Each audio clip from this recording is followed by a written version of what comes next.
بسم الله الرحمن الرحيم. نحمده ونصلي على رسوله الكريم. أما بعد، فقد قال الله تبارك وتعالى في كلامه القديم وفي الفرقان المجيد: أعوذ بالله من الشيطان الرجيم. بسم الله الرحمن الرحيم. يعلموا أنما الحياة الدنيا لعب ولهو وزينة وتفاخر بينكم وتكاثر في الأموال والأولاد كمثل غيث أعجب الكفار نباته ثم يهيج فتراه مصفرا ثم يكون حطاما وفي الآخرة عذاب شديد ومغفرة من الله ورضوان وما الحياة الدنيا إلا متاع الغرور. صدق الله العظيم. وقال نبينا عليه الصلاة والسلام: إنما بعثت لأتمم مكارم الأخلاق. صدق رسول الله صلى الله عليه وسلم. புகழ் அனைத்தும் அகிலத்தாருக்கு ரப்பாகிய அல்லாஹ் ஒருவனுக்கே உரித்தானது. சலவாத்தும் சலாமும் நம் உயிருக்குயிரான உயிரினும் மேலான கண்மணி நாயகம் முஹம்மதுன் ரசூலுல்லாஹ் ஸல்லல்லாஹு அலைஹி வஸல்லம் அவர்கள் மீதும், அன்னாரின் வழியில் வந்த சத்திய சஹாபாக்கள், தோழர்கள், நல்லவர்கள், குறிப்பாக இங்கே குழுமி இருக்கிற நம் அத்துணை பேர்கள் மீதும் அல்லாஹுவின் பேரருள் என்றென்றும் உரித்தாவதாக. கண்ணியத்திற்கும் மரியாதைக்கும் உரிய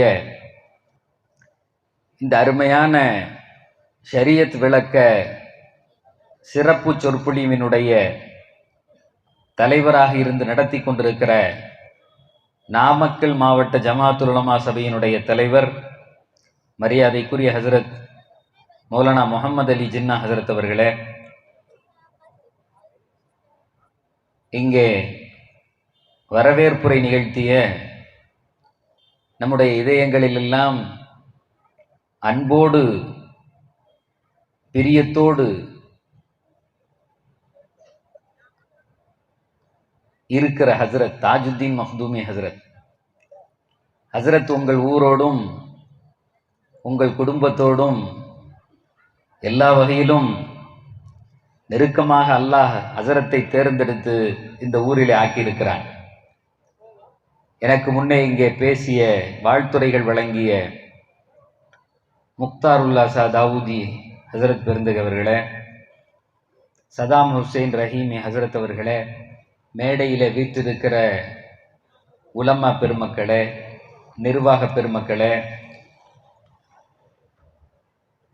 வருகை தந்திருக்கிற இஸ்லாமிய தாய்மார்களே, சகோதரிகளே, குறிப்பாக இந்த நிகழ்வை முன்றின்று நடத்தி கொண்டிருக்கக்கூடிய வேலூர் இஸ்லாமிய இளைஞர் நற்பணி மன்றத்தினுடைய இளைஞர் பெருமக்களே,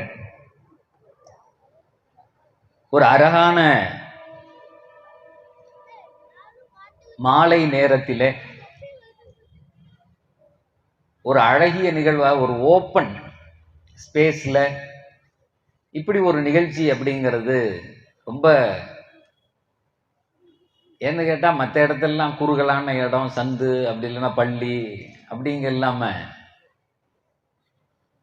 ஒரு விசாலமான இடத்துல நம்மளை எல்லாம் ஒன்று கூட்டி அல்லாஹு தாலா சில செய்திகளை உங்களோடு பகிர்ந்து கொள்வதற்கு ஒரு வாய்ப்பை தந்திருக்கிறான். இந்த நிகழ்வை அல்லாஹ் பொருந்தி கொள்ள வேண்டும். இங்கே பேசப்படுகிற செய்திகளை அவனுக்கென்று ஆக்க வேண்டும். அல்லாஹுவினுடைய பொருத்தத்தை முன்வைத்து அவன் ஏற்றுக்கொள்ள வேண்டும் என்கிற எண்ணத்தோடு என் வாயிலிருந்து வருகிற வார்த்தைகளை இறைவன் வெளியாக்கி அதன் வழியாக உங்கள் மனதிலே ஒரு மாற்றத்தை ஏற்படுத்தி அந்த மாற்றம் செயலாக உருமாற்றம் அடைய வேண்டும் என்று அல்லாஹ்விடத்தில் ஆரம்பமாக கேட்டுக்கொண்டவனாக நாமும் நமது சந்ததிகளும் அப்படின்னு தலைப்பு கொடுத்துருக்காங்க. ஒரு சிக்கலான தலைப்பு தான். ஏன்னா பெத்தவங்களுக்கு இன்னைக்கு பிள்ளைகளை புரிஞ்சிக்க முடியல. அதை விட பெரிய விஷயம் வாத்தியார்களுக்கும் புரிஞ்சிக்க முடியல. அவன் ஒரு டிசைனாக இருக்கான். அவன் பேசுகிற பேச்சு அவன் நண்பர்கள் மட்டாரத்துக்கு மட்டும்தான் புரியுது. திடீர்னு அவன் என்ன பேசுகிறான் அப்படின்னு நமக்கு விளங்க மாட்டேங்குது. போயிட்டே இருக்கும்போது அவன் சொல்கிறான், அவன் ஃப்ரெண்டை வித்தியாசமாக கூப்பிட்றான். அன்னைக்கு ஒரு மாணவர்கள் இப்படி நடந்து போயிட்டு இருந்தான். சொல்கிறான் ப்ரோ அப்படின்னா. என்னடா என்ன ப்ரோன்னா என்னடா அப்படின்னா. அவன் கூட்டாளியை கூப்பிட்றானா ப்ரோ அப்படிங்கிறான். இந்த வார்த்தையெல்லாம் நம்ம எடுத்து பார்த்தா தெரியாது. ஒரு அத்தாவும் அவரை பார்க்குறதுக்கு மாமா வந்திருக்கா, பேசிக்கிட்டே உட்காந்துருக்காங்க. பையன் பண்ணா வீட்டுக்குள்ளே வர்றான். வந்தவொடனே அத்தா சொல்கிறாரு, டே மாமாடா அப்படிங்கிறாரு. பேசிக்கிட்டு இருக்கான், டே மாமுடா அப்படிங்கிறாரு. ஹாய் மாம்ஸ் ஹாய் அப்படின்ட்டு போயிட்டே இருக்கான். யோ உன்கிட்ட நின்று பேசுறதுக்கெல்லாம் எங்கேயா நேரம் இருக்கு? அவன் பயங்கர பிஸியாக இருக்கான்.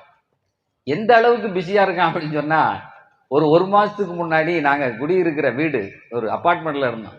அந்த வீட்டுக்கு கீழே நின்றுருக்கோம். ஒரு பையன் அங்கேருந்து வேகமாக இங்கேயும் நடந்துக்கிட்டே இருந்தான். ஒரு 1ஆப் படிப்பான், இல்லைன்னா யூகேஜி படிப்பான்னு நினைக்கிறேன். ஏன்டா தம்பி அங்கே இங்கே நடக்கிற அப்படின்னு கேட்டேன். அதுக்கு அவன் சொன்னான் பாருங்க ஒரு பதில்.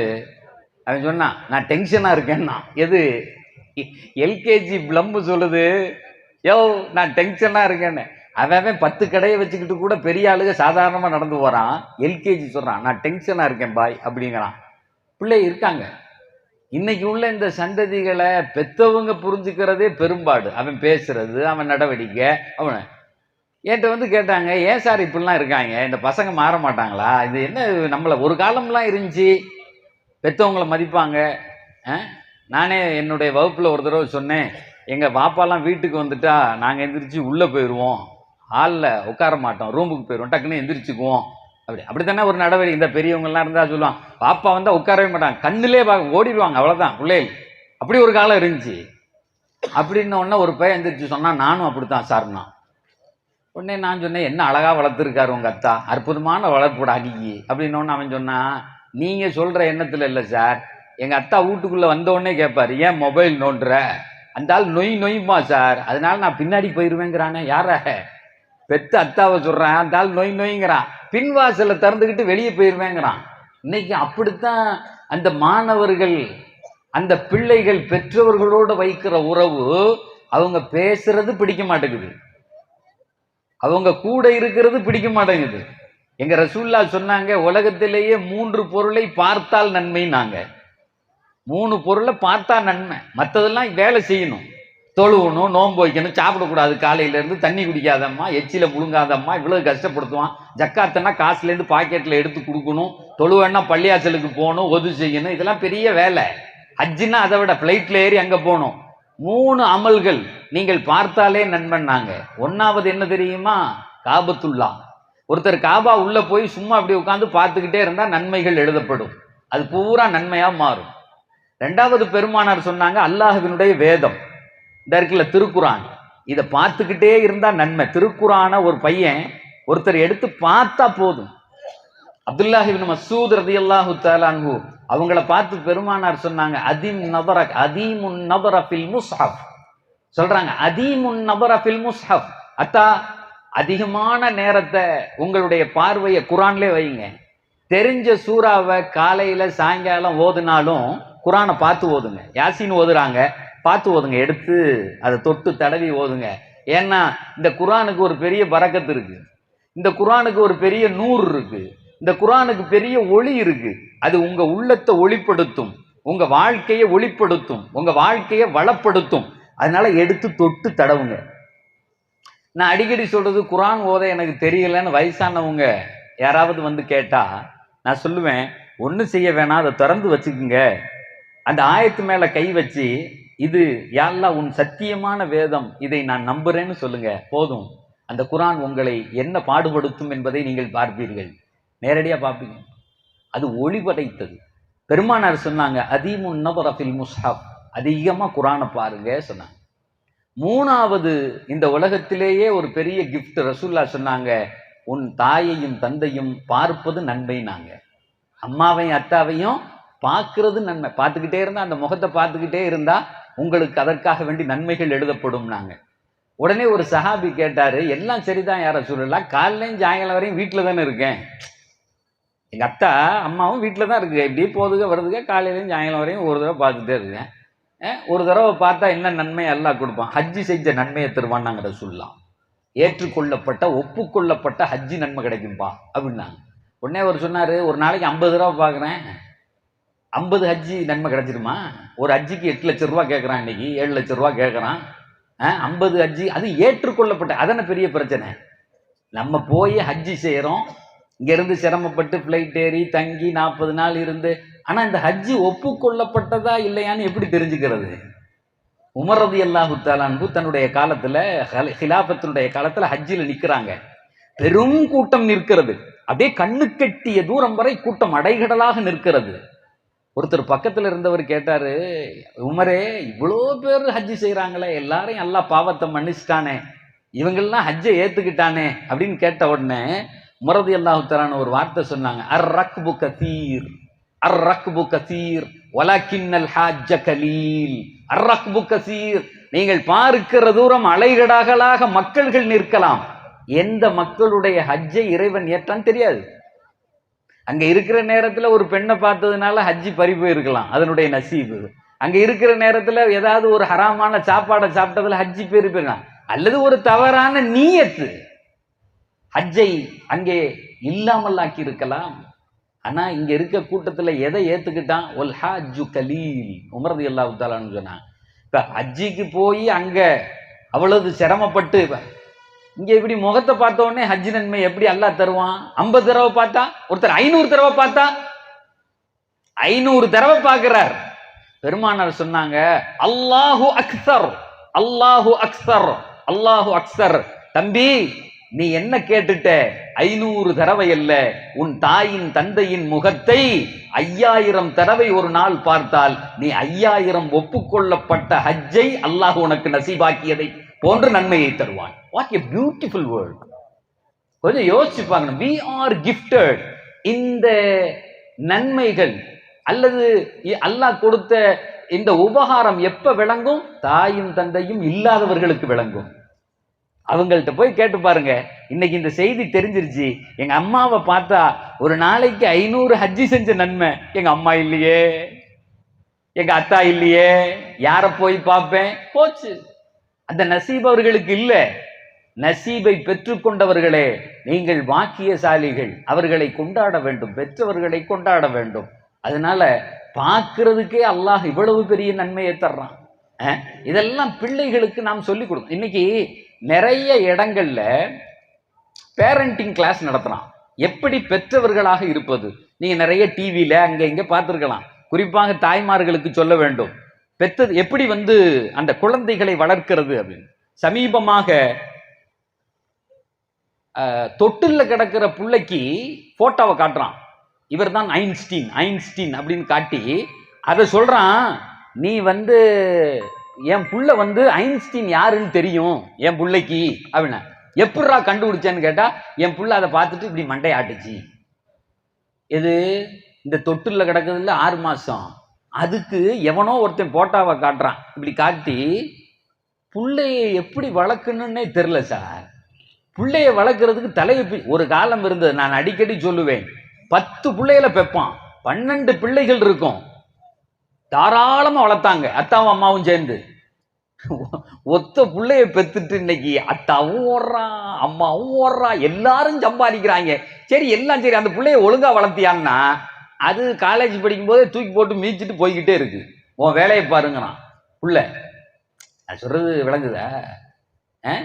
அப்ப அப்படி வளர்க்கறதுக்கு 10 பிள்ளைய பெத்துட்டு கண்டுக்கவே மாட்டாங்க. இப்ப இதை புரியணும் அப்படின்னு சொன்னா, என்கிட்ட ஒருத்தர் கேட்டாரு, அது இந்த பிள்ளைகளை எப்படி நாங்க விளங்கிக்கிறது, எங்களால புரிஞ்சுக்க முடியலையே, ஒரு மாதிரி இருக்கான், டிசைனா இருக்கான், எதையாவது பேசுறான், எப்படி செய்யறான் அப்படின்னா, நான் இடையில ஒரு கிளாஸுக்கு போயிருந்தேன். அப்ப எங்களுக்கு சொல்லி கொடுத்தான், பிள்ளையில ஜென்ரேஷனா பிரிக்கிறான். ஜென்ரேஷனா பிரிக்க, நம்ம வாழ்ற ஜென்ரேஷன் என்ன அப்படிங்கிறத இப்ப சொன்னா விளங்கும். ஜென்ரேஷனா பிரிக்கிறான். என்ன ஜென்ரேஷனா பிரிக்கிறான்?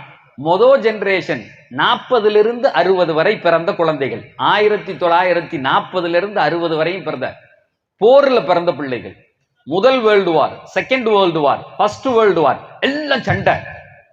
அப்ப சோத்துக்கு வழி இல்லாம எங்கெல்லாம் சண்டை நடக்கும்போது அந்த ஜென்ரேஷன் பிள்ளைய ஒன்னும் வழி இல்லாம இருந்தான். அது ஒரு காலம். 60வது ஆண்டுல தான் ஐநா சபை ஆரம்பிக்கப்பட்டு போர்லாம் நிறுத்தப்பட்டுச்சு. உலகம் அமைதிக்கு திரும்பிச்சு. அது 2வது ஜென்ரேஷன்.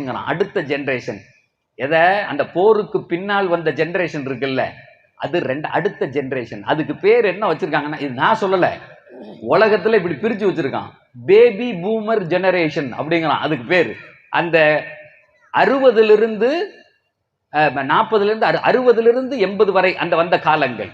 ஐநா சபை உருவாக்கப்பட்டு போரெல்லாம் நிப்பாட்டப்பட்டு அந்த சண்டையெல்லாம் நிப்பாட்டப்பட்டு வந்த அந்த காலங்கள் இருக்கிறது இல்லையா, அதுக்கு பேபி பூமர் ஜெனரேஷனுங்கிறான். அந்த நாள்ல தான் உலகத்துல எல்லாரும் நிறைய பிள்ளைகளை பெற்றான். ஒரு வீட்டுல 10 புள்ள இருக்கும். என்ன போரெல்லாம் முடிஞ்சிருச்சு, எல்லாம் அத்தா அம்மாலாம் நிம்மதி ஆயிட்டாங்க, சும்மா இருக்க வேற என்ன செய்வான், பெறா புள்ளை அப்படின்னு ஒரு வீட்டுல 10 புள்ள இருக்கும். 10ஐயும் ஜம்முன்னு வளர்த்தான். எப்படி அப்படின்னு சொன்னா 10ல் 12 புள்ள இருக்கும். காலையிலலாம் தேடவே மாட்டாங்க, சாயங்காலம் தான் அடைப்பாங்க, தொட்டியில் அடைக்கிறது மாதிரி. நம்பர் 1, நம்பர் 2, நம்பர் 3, 4 காணா போயிருப்பான். டேய் 4 வைக்கிறா அப்படிமா, அவன் எங்கேயாவது வைக்க போரில் போய் படுத்து தூங்கிட்டு இருப்பான். அவனை போய் தேடி தூக்கிட்டு வந்து உள்ள ஓடுவாங்க. ஆனா என்ன அப்படின்னா 10 பிள்ளைங்க நிம்மதியா வளர்ந்தானே. புள்ளைக்கு எடுத்த சட்டைய அந்த 5வது பையன் ஜம்முன்னு போட்டுக்கிட்டு ரோட்ல நடந்து போவான். அந்த அண்ணன் சட்டை இருக்குல்ல, 5 ஆளுக்கு, இந்த இவங்கெல்லாம் தலையாட்டுறாங்க பாருங்க, வயசான ஆளுங்க, இவங்களுக்கு தெரியும். பயலுக்கு எடுத்த சட்டையை தச்சு அதை ரோட்ல போட்டு நடந்து போவான். ஒத்த ஆள் சம்பாதிப்பாரு, 10 பேரும் சாப்பிடுவாங்க. நிம்மதியா சாப்பிட்டான். அந்த சட்டையை போட்டுக்கிட்டு சந்தோஷமா நடந்து போனான். எங்க உங்க பிள்ளைக்கு, உங்க பேரன் பேத்திக்கு புள்ள சட்டையை போட்டு விட்டு பாரு, உன் சட்டையை கலட்டிடுவான். யார் இன்னும் இப்பெல்லாம் அவன் சட்டையே அவன் போட மாட்டேங்கிறான். காலையில போட, இது காலையில போட்டது அப்படிங்கிறானா இல்லையா? செப்பலை ஸ்கூலுக்கு போட்டு போறது ஒண்ணு. அன்னைக்கு ஒரு வீட்டுக்கு போயிருக்கேன், பார்த்தா 25 செப்பல். யாரோ விருந்தாளி வந்திருக்காங்க, எங்க வீட்டு பிள்ளைய செருப்புங்கிறானே. 25 செருப்பு இருக்கு ஒரு பிள்ளைக்கு. ஒண்ணுக்கு 7 சட்டை, காலையில ஒண்ணு, ஸ்கூலுக்கு போகும்போது ஒண்ணு, போயிட்டு வந்த ஒண்ணு, நைட்டு ஒண்ணு. ஆனா திரும்ப போட மாட்டேங்கிறான். ஆனா அப்ப போட்டான். ஒரு அத்தா சம்பாதிச்சாரு, குடும்பமே சாப்பிட்டு சந்தோஷமா இருந்தாங்க, எல்லாரும் வளர்ந்தாங்க. இருக்கதை பிரிச்சு கொடுத்து சாப்பிட்டான். இருக்கதை அண்ணனுக்கு கொடுப்பான், தங்கச்சிக்கு கொடுப்பான், எல்லாரையும் பார்த்துக்குவான். இதுதான் அந்த 60 80 வரையும் நடந்தது. Baby boomer generation. குழந்தை நிறைய பெத்தெடுத்தான். அதனாலதான் இன்னைக்கு சில இடத்துல யாரையாவது கிண்டல் பண்ணும்போது பூமர் அங்கிள்மா. பூமர் அங்கிள்னா என்னன்னா, எவனையாவது கிண்டல் பண்ண, அவனுக்கு பேச தெரியாது, எப்ப பார்த்தாலும் அட்வைஸ் பண்ணுவான், சும்மா எதையாவது பேசிக்கிட்டே இருப்பாங்க. விவரம் இல்லாத பிள்ளைங்கிறான். யார? 60களை. ஆனா உலகத்தில் இன்றைக்கு நாம் அனுபவிக்கிற எல்லா கண்டுபிடிப்புகளும் அந்த 60க்குள்ள கண்டுபிடிக்கப்பட்டதுதான், அதுக்கு மேல வரல. இன்னைக்கு ஸ்டேட்லைட் ஆகட்டும், போறதாகட்டும், போனாகட்டும், இதுக்கு எல்லாத்துக்கும் பேஸ் போட்டவங்க யாரு தெரியுமா? அந்த மக்கள் தான். ஏன் அப்படின்னு கேட்டா, அப்ப எதுவும் கையில கிடையாது. இது சமீபமாக ஒரு ஆராய்ச்சியில கண்டுபிடிக்கப்பட்டது. தாய்மார்களே, உங்க பிள்ளைகளுக்காக வேண்டி நான் சொல்லுகிறேன், சில விஷயங்களை யதார்த்தத்தை உள்வாங்கணும். அமெரிக்காவில் இருக்கக்கூடிய நாசா அப்படிங்கக்கூடிய விண்வெளி கோள் அமைப்பு, இன்னைக்கு இந்த கொஞ்ச நாளைக்கு முன்னாடி கூட வானத்திலிருந்து இறக்குனானே ஒன்ன பார்த்திருப்பியல்ல, எல்லாம் வானத்திலிருந்து விண்வெளி ஆராய்ச்சி மையத்திலிருந்து ஒரு அம்மா மேல இருந்து வந்துச்சு, உலகமே பார்த்துட்டு அதை கொண்டு வந்து கடல்ல தம்முன்னு போட்டான். நைட்டு 1:30 மணிக்கு உட்காந்து எல்லாரும் வெக்கு வெக்கு வெக்குன்னு பார்த்துக்கிட்டே இருந்தான். ஃப்ளைட்டு மாதிரி அது இறங்குனா கடல்ல தொப்புன்னு விழுந்துச்சு. ஒரு மணி நேரம் கழிச்சு போய் அந்த அம்மா உள்ளே தூக்கிட்டு வந்து வெளியே, பார்த்தீங்களா, காப்பாத்திட்டோம்ல, ஒருத்தர் ஸ்பேஸ்ல இருந்து கீழே இறங்க முடியும்ல அப்படின்னு உலகத்துக்கு இப்படி செய்ய காட்டி இறக்கிட்டோம்ல. அல்ஹம்துலில்லாஹ். நான் என்ன சொல்லிட்டு இருந்தேன், ஏதோ பேசிட்டு இருந்தேன்.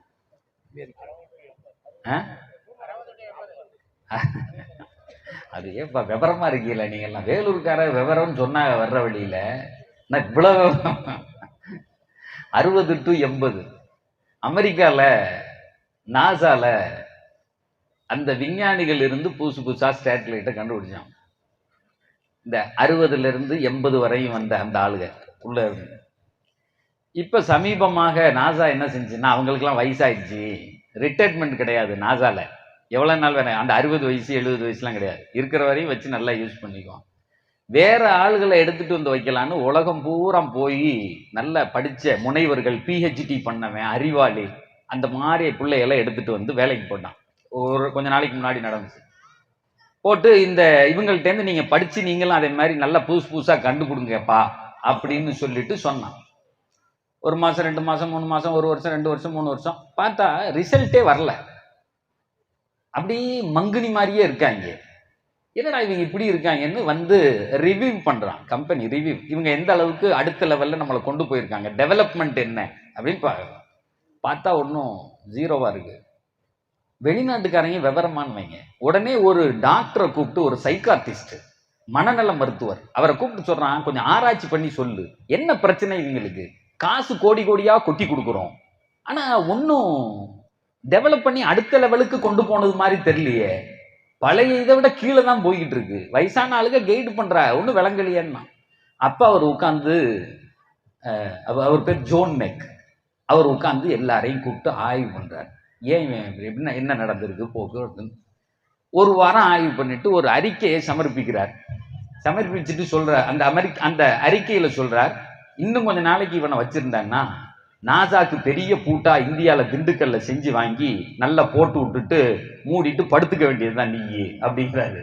உடனே அவங்க கேட்கலாம், என்ன எப்படி சொல்ற, காசு கொடுத்து கொண்டு வந்து வச்சிருக்கோம், நாடு நாடா போய் படிச்சவன்லாம் பார்த்து கொண்டு வந்து வச்சிருக்கோம், இப்படி சொல்றிய அப்படின்னோடனே அவர் ஒரு விளக்கம் சொல்றாரு.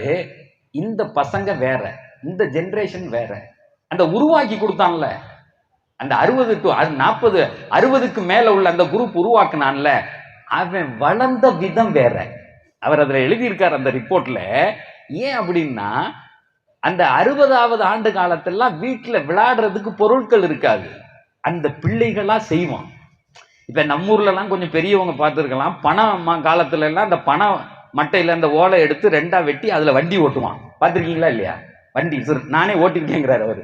நம்மளே ஓட்டிருக்கோம்ல, ஓட்டிருக்க ஆள் இருக்கு. அப்ப 60ல பிறந்த ஒரு கூட்டம் இங்க இருக்கு, ஓட்டுவோம். சரி விட்டா அப்புறம் வேற ஏதாவது ஒரு வண்டி ஓட்டணும்னா அவனே தயார் பண்ணுவான். ஒரு விளக்கு மாத்து குச்சியை உள்ள விட்டு நம்ம தீ பொறுத்துற அந்த இதுல அப்படி விட்டு வண்டி ஓட்டி கார் மாதிரி ஓட்டி ஓட்டி பார்ப்பான். ஏன்னு கேட்டா வாங்கி தர்றதுக்கெல்லாம் ஆள் கிடையாது, இவனா உன்னை உருவாக்குவான். ஆனா இன்னைக்கு அந்த பிள்ளைய தலையில அள்ளி கொட்டுறான், இதை விளையாடு அதை விளையாடு. அவனுக்கே புரிய மாட்டேங்குது, நான் எடதா விளையாட, எல்லாரும் வாங்கிட்டு வந்து தெரியும் என்னத்தை நான் விளையாட. கடைசியா அந்த விளையாட செய்யறவனே ஒரு முடிவுக்கு வந்தான், பிள்ளைகளால இன்னைக்கெல்லாம் விளையாட முடியாதுன்னு. ஒரு காலம் இருந்தது, பொம்மைகள்லாம் இருக்கும், பிள்ளைய வச்சு இங்க மேல கீழெல்லாம் விளையாடும். இன்னைக்கு பிள்ளைகள் இருக்கிறது, பொம்மைகள் விளையாடுகிறது, அப்படித்தானே? இவன் பாட்டுக்கு சும்மா அதே டமரா அடிச்சுக்குது, அதே ஓடுது, அதே உடியாருது. இந்த புள்ள பொம்மை மாதிரியே உட்கார்ந்துருக்கு. விளங்குவானா இவன் இந்த காலத்துல உள்ளவன்? அப்ப அந்த காலத்துல உருவாக்கணும், அவனே ஒரு காரை உருவாக்குவான், ஒரு பொம்மையை உருவாக்குவான், எல்லாத்தையும் உருவாக்கணும். அவர் எழுதியிருக்கார் அதுல, hands hands need mind, mind needs hands அப்படின்னு எழுதியிருக்காரு. சில அறிவுகளுக்கு கைகள் தேவைப்படுகிறது. அதை உருவாக்கணும்னு நினைக்கிறான், அவனே ஒண்ணு எடுக்கிறான், களிமண்ணாக்குறான், ஒரு டப்பாவை பிடிக்கிறான், உருவாக்குறான். அது அந்த 60லிருந்து 40 வயசு, 40 அந்த 40லிருந்து அந்த 60 அந்த முடிச்ச அந்த 60க்கு பின்னுண்டானவர்கள் அப்படி உருவாக்கியதனால் நாசாவை உருவாக்குறான். இப்ப வந்த பயல்கள்லாம் அப்படி உருவாக்கணும் இல்லை, இவனுக்கு இவங்க அப்பா அம்மா வாங்கி கொடுத்தது. அதனால இவனை போய் நீ வச்சேன்னா இவனுக்கு மண்டைக்கு மூளைக்கு சம்பந்தமே இல்லை. தனக்கு எது தேவையோ அதை இந்த பிள்ளைகளுக்கு உருவாக்கி கொள்ள தெரியவில்லைன்னு எழுதியிருக்கான். நான் சொல்றது விளங்குதா? இஸ்லாமிய பெரியவர்களே, சகோதரர்களே, உங்களுக்குத்தான் இந்த செய்தி. அது அந்த அந்த ஜோன் எழுதிய அந்த செய்தி உங்களுக்குத்தான். உங்கள் பிள்ளைகளை நீங்கள் உருவாக்க வேண்டுமே தவிர பிள்ளைகளுக்காக வேண்டி உருவாக்க கூடாது. இன்னைக்கு எல்லா வீடுகள்ல என்ன செய்யறான்னா, என் பிள்ளை சுகமா இருக்கணும்னு ஒரு 4 வீடு வாங்கி வைக்கிறான், ஒரு 50 கோடி ரூபாய் சொத்தை சேர்த்து வைக்கிறான், பிள்ளைய அப்படி வச்சிருக்கான். வர்றவன் போறவன்லாம் தலையை தட்டி 50 கோடியை வாங்கிட்டு போயிடுவான். உனக்கு நீ உன் பிள்ளைக்கு 50 கோடி சேர்த்து வைக்க வேண்டியதில்லை, பிள்ளைய சேர்க்கிறவனா ஆக்கு. ஒரு நண்பர்கிட்ட போய் பேசிட்டு இருக்கும்போது அவர் சொன்னாரு, இதே மாதிரி என்கிட்ட பல கோடி ரூபா காசு இருக்காது, என் பையன் சும்மா இருந்தாலே போதும்னாரு. அவர் சொல்றாரு, பல கோடி இருக்கு நம்மள்கிட்ட, பையன் சும்மா இருந்து சாப்பிட்டுக்கிட்டு இப்படி வச்சுக்கிட்டு இருந்தான். நான் சொன்னேன், எவனாவது வர்றவன் போறாங்க அந்த 100 கோடியை வாங்கிட்டு போயிடுவாயான்னு. உனக்கு கொடுத்த காசு உனக்கு, அது உன் பிள்ளைக்கான காசு இல்லை. இஸ்லாம் சொல்லும் உன் காசை அல்லாஹ் உன் கையில் தந்திருக்கிறான், உன் பிள்ளைக்கான பொருளாதாரத்தை அவன் கையில் தருவான். அதை உருவாக்குறதுக்குரிய அறிவோட உருவாக்கணும். அதுதான் இஸ்லாம் சொல்லுது. நீ காசு சேர்த்து வைக்க வேண்டியதில்லை, கையேந்தாத நிலைக்கு காசு சேர்த்து வைத்தால் போதும். சாத் என்கிற ஒரு நபித்தோழர் பெருமானார் இடத்திலே வந்தார்கள்.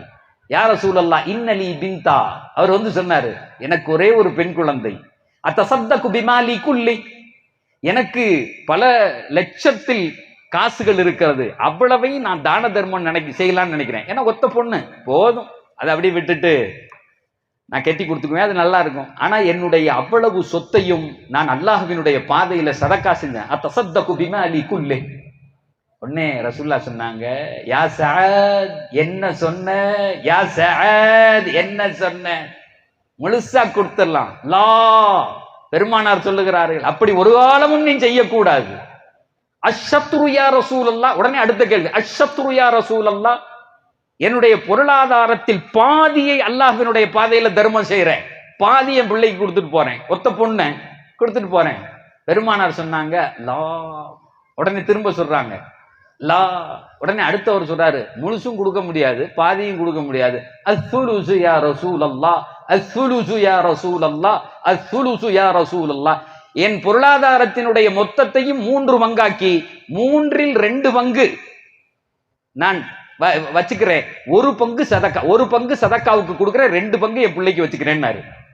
முதல்ல முழுசு, அப்புறம் அரை, அப்புறம் 3/1 பங்கு சதக்கா அப்படின்னு சொன்னார்.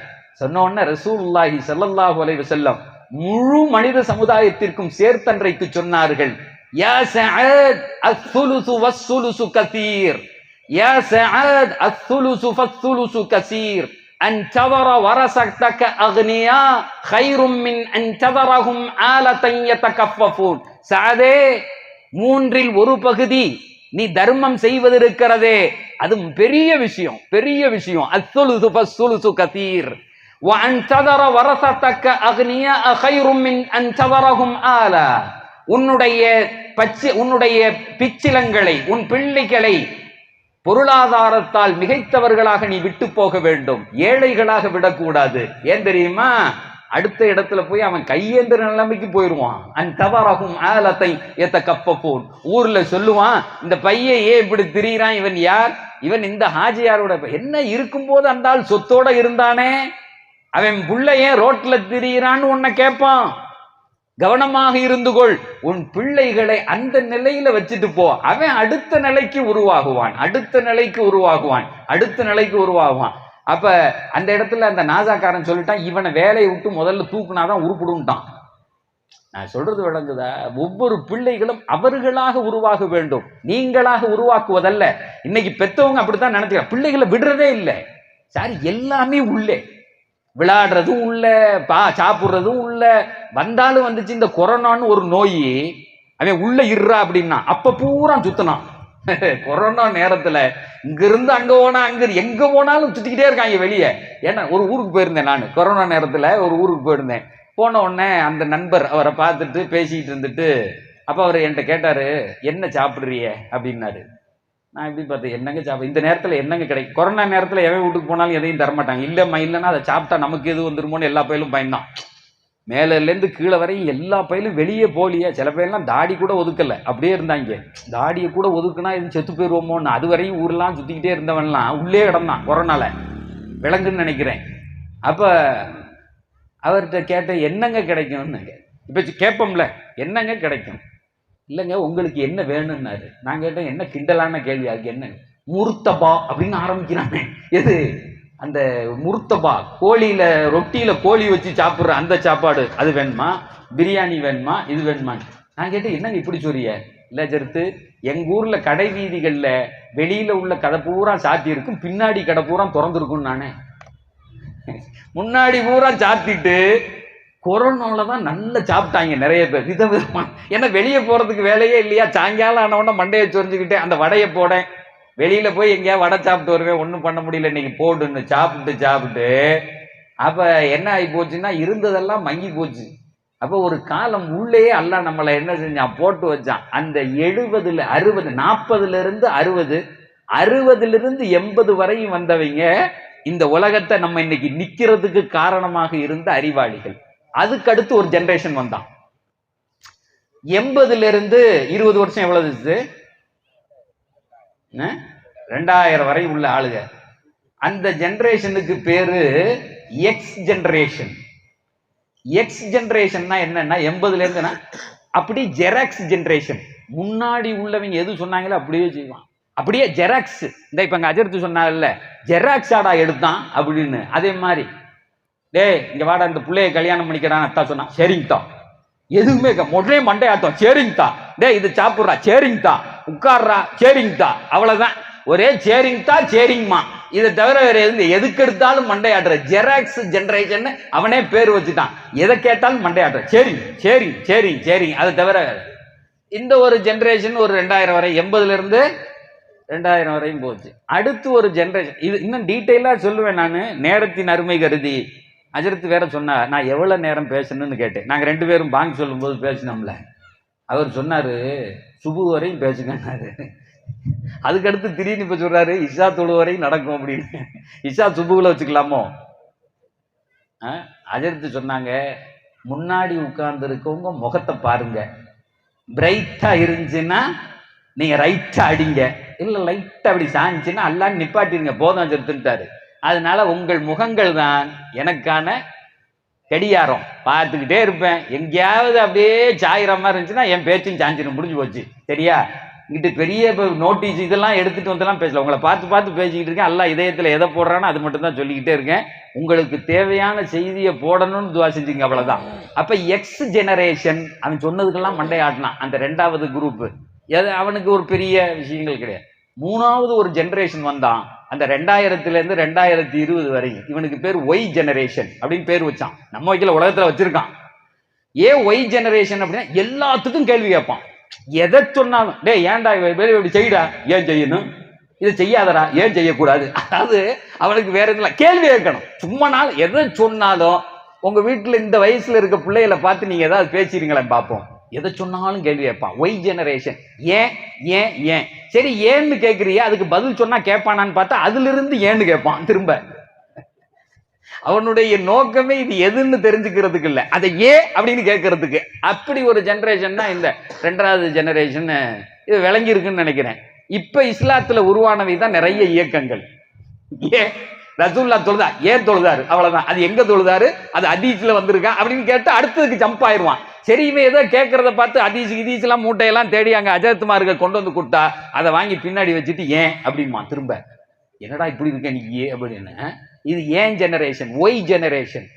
அதுக்கு அடுத்து இன்னைக்கு ஒரு ஜெனரேஷன் வச்சிருக்கான், இசட் ஜெனரேஷன். இன்னைக்கு அதைத்தான் பத்தி பேசிக்கிட்டே இருக்கான், ஜென் செட் அப்படிங்கிறான். இன்னைக்கு வாக்காளர்கள் அளிக்க போறான் இல்லையா, அடுத்த அந்த 2000 2020 அடுத்த ஜெனரேஷன் வந்துட்டான். இவன் எப்படி அப்படின்னு சொன்னா பூரா மொபைலு டிவி அது இது எல்லாத்தையும் பார்த்து பார்த்து ஓரளவு மண்டை குழம்பிட்டான்.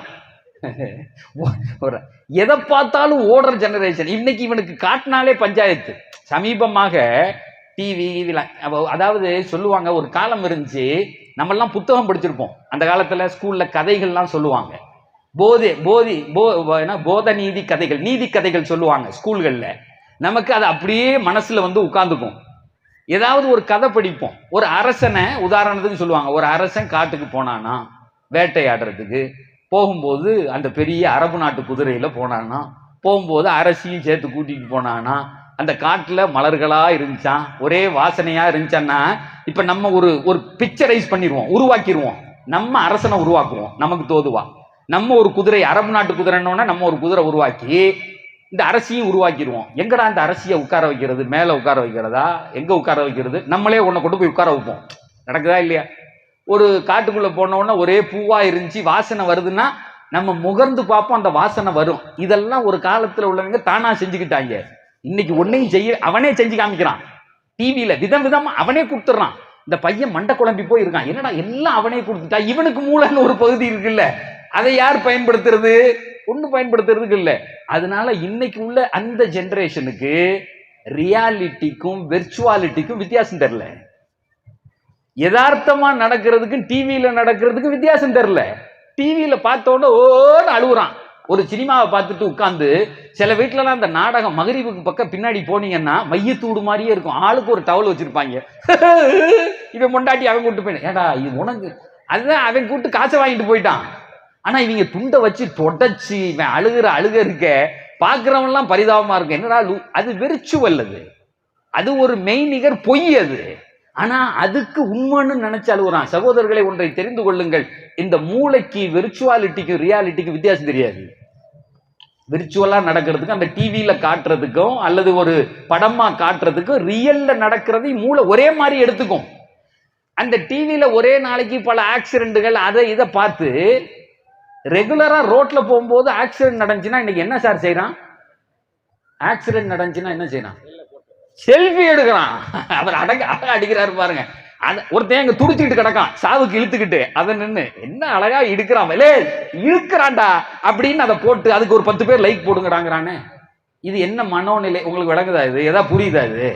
ஆனா அதை செல்ஃபி எடுத்து அதை போட்டுட்டு அடுத்து பைக் எடுத்துட்டு இன்னொரு ஆக்சிடென்ட்டை பார்க்கலான்னு போயிட்டே இருக்கானே ஒளிஞ்சு, ஒரு மனுஷன் கீழே விழுந்து கிடக்கான், அவன் செத்து போயிடுவானே, அவனை பார்க்கணுமே, அதெல்லாம் இல்லை. ஏன்னு கேட்டா அந்த விர்ச்சுவல் அந்த மெய்நிகர் பொய் இருக்கு இல்லையா, இவன் மண்டையை ஆதிக்கம் பண்ணிருச்சு.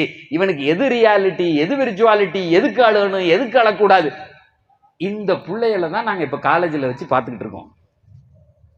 உங்களுக்கு விளங்குதா?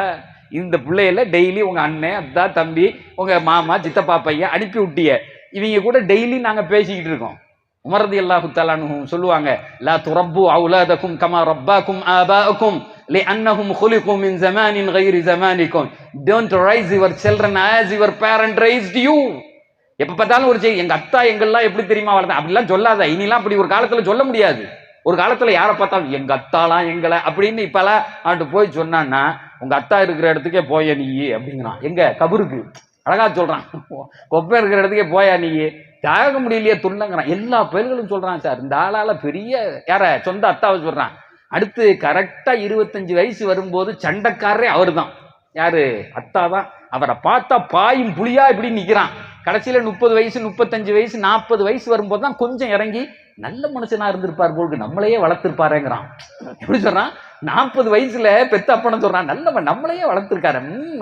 50 வயசுல சொல்றான், அடேங்கப்பா என்ன மாதிரி கிறுக்கன்லாம் எப்படி வளர்த்தாரு, இவரு அவுளியாடா, நம்ம சாயின்ஸ் அவுளியா மாதிரி இவருக்கு ஒரு கபரு கட்டணும்டா அப்படின்னு சொல்லிட்டு 55 வயசுல ஞானம் வந்து அந்த ஞானத்தை என்ன செய்யறது, பேப்பர்ல எழுதி நக்க வேண்டியதுதான் அந்த ஞானத்தை, வேற ஒண்ணும் செய்ய முடியாது. அந்த ஞானத்தை இங்கிட்டு வரணுங்கிறாங்க. எங்கிட்டு? சின்ன வயசுல. சார், குழந்தைகள் இருக்கிறார்களே, அல்லாஹ்வின் ரஹ்மத், திருக்குரான் அழகாக சொல்லும், அல்லாஹ்வினுடைய அருட்கிருபை சும்மா இல்ல. நீங்க திருமணம் முடிச்ச உடனெல்லாம் நினைச்ச உடனெல்லாம் பிள்ளையை பெற்ற முடியாது. இறைவனுடைய கடாட்சம் வேண்டும். பெருமானார் அழகாக சொல்லுவார்கள், அல் வலது ரீஹானுல் ஜன்னா, அல் வலது ரீஹானுல் ஜன்னா ஃபித் துனியா சுரூர் வ ஃபில் ஆகிரத்தி நூறுமாங்க. இன்னைக்கு தலைமுறை, நம்முடைய வருங்கால தலைமுறைன்னு தலைப்பு கொடுத்திருக்காங்க. அல் வலது ரீஹானுல் ஜன்னா, குழந்தை இருக்கிறார்களே மறுமையினுடைய சொர்க்கத்தின் மலர்கள். நாங்க எங்க நபி எப்படி சொன்னாங்க, அழகு வார்த்தை, மறுமையினுடைய சொர்க்கத்தினுடைய மலர்கள் அவர்கள். ஃபித் துனியா சுரூர், அந்த பிள்ளைகளை பார்க்கிற காலமெல்லாம் உங்களுக்கு அல்லாஹு தஆலா சந்தோஷத்தை தந்துகிட்டே இருப்பான். சின்ன பிள்ளை ஒரு வீட்டுல இருக்குன்னா தூக்கி தூக்கி முத்தம் போடுறான், அதை பார்க்கும்போதெல்லாம் சந்தோஷம். ஒரு வீட்டுக்கு போறோம் அப்படின்னு வைங்களேன், ஒரு வீட்டுல குழந்தை இருக்குன்னா யாரு வந்தாலும் பிள்ளைய தான் கேட்பாங்க. தாத்தா வந்தோடனே ஏமா பேர் என்ன சாப்பிட்டாரா அப்படிமா, மாமா வந்தோடனே எங்க அந்த பயலை காணடே அப்படிம்பாரு. அங்க சின்னம்மா வந்தோடனே அங்க அந்த வீட்டுல இருக்க ஒரு 50 வயசுக்காரனை கேட்கட்டுமே, வந்தோடனே தாத்தா என்ன செஞ்சாரு, உச்சி இருந்தாரா, எவனா கேட்பான, போச்சொல்லியா கபூருக்கு போறவங்கிறானே. அவன் வாழ்றவன் சின்ன பிள்ளைன்னா குடும்பமே அண்டஸ்ட், உடனே அதைத்தான் பார்க்கறான். இந்த சென்டர் ஆஃப் ஃபேமிலி அந்த குழந்தையத்தான் பார்க்கறான். பெருமானார் சொல்லுவார்கள், ஃபித் துனியா சுரூர் வ ஃபில் ஆகிரத்தி நூர், இந்த உலகத்தினுடைய மகிழ்ச்சி மறுமையில் ஒளினாங்க, ஒளினாங்க. அந்த பிள்ளைகளை கொண்டாடுங்கள். நாங்க யார் சொல்ல முடியும்? பெருமானார் ரசூலுல்லாஹி ஸல்லல்லாஹு அலைஹி வஸல்லம். இன்னைக்கு ரொம்ப தூரமா போயிட்டோம் குழந்தைகளை விட்டு. ஏன்னா குழந்தையை எப்படி வளர்க்கணும்னு எவனும் சொல்லு. ஏன்னா குழந்தைகள் ஒவ்வொன்றும் ஒரு ஸ்டைல். ஆனா ஒண்ணு செய்யலாம், பெத்தவங்க தான் மாறிக்கலாம். எங்க அஜரத் அழகா சொல்லும் போது சொன்னாங்க, பெத்தவங்க நல்லவங்களாக நீங்கள் மாறிக்கொண்டீர்கள் என்று சொன்னால் அற்புதமான படைப்பாக உங்களுடைய படைப்படும். நான் பெண்களுக்கு தான் சொல்றேன் இதை குறிப்பா. சார், குழந்தைகளிடத்துல பெண்களிடத்துல அல்லாஹ் ஒரு பெரிய செய்தியை வச்சிருக்கான். என்ன அப்படின்னு சொன்னா, பேசிக்கிட்டே இருப்பாங்க. இது பொம்பளையெல்லாம் வந்திருக்காங்களா இல்லையா? மயானமா இருக்கு.